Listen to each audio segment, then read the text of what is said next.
started on a Tuesday. Ethan was 16, staying up late playing games, when he heard something at the front door.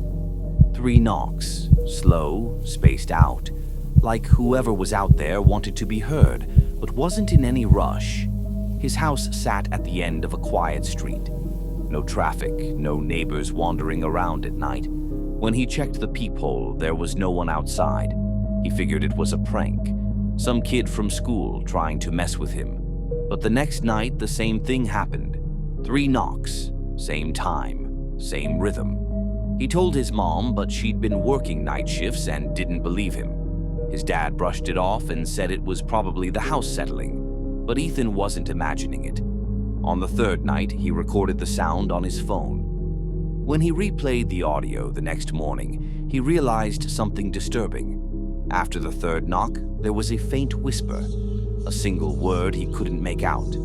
That night, he decided he wasn't going to hide behind a door. When the clock hit 3:11, he quietly slid into the living room and watched the front door from the hallway, his heart thudding. Then, the knocks came, slow, heavy, 3 of them. He stepped out just enough to get a look, and that's when he saw it. A man stood perfectly still outside the door, pale, expressionless, wearing a gray button-up shirt and dark pants like he'd just come from work. He wasn't banging or trying to force his way in. He was just waiting. Ethan froze. He didn't move, didn't breathe, didn't blink. But the man outside slowly tilted his head, as if sensing Ethan watching from behind the door. Then he said something. "Let me talk to your father." His voice was low, calm, like he'd practiced saying those words. Ethan backed away and ran to his parents' room, shaking them awake. By the time his dad came downstairs with a baseball bat, the man was gone. The police checked the footage from their cheap doorbell camera, but the video was corrupted.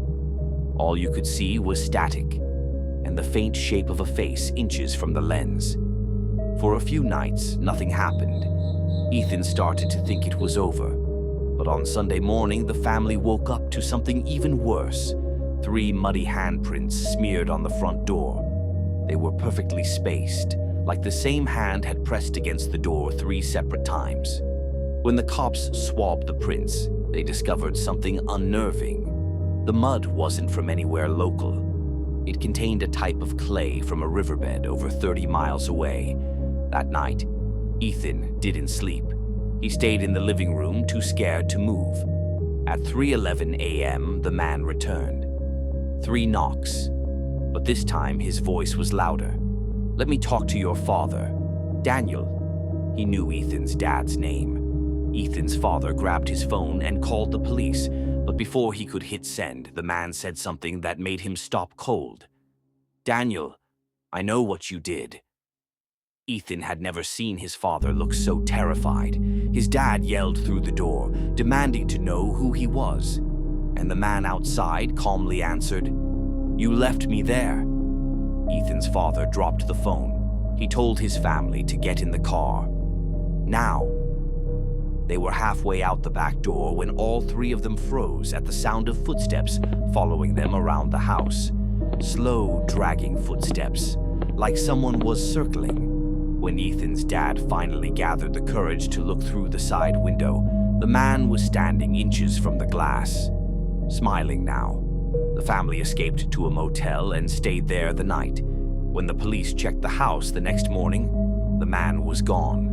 But they found something on the porch, a pair of shoes, old, mud-covered, rotting.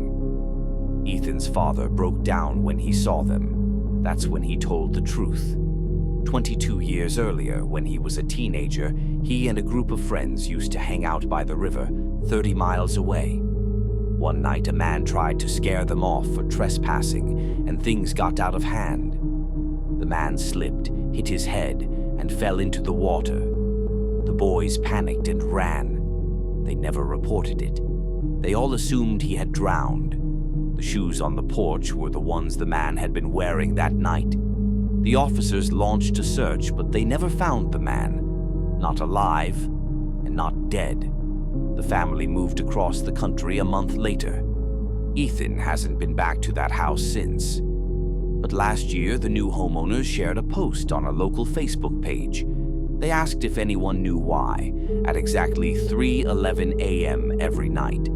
Someone knocks on their door 3 times, and then whispers a name that no one in their family recognizes.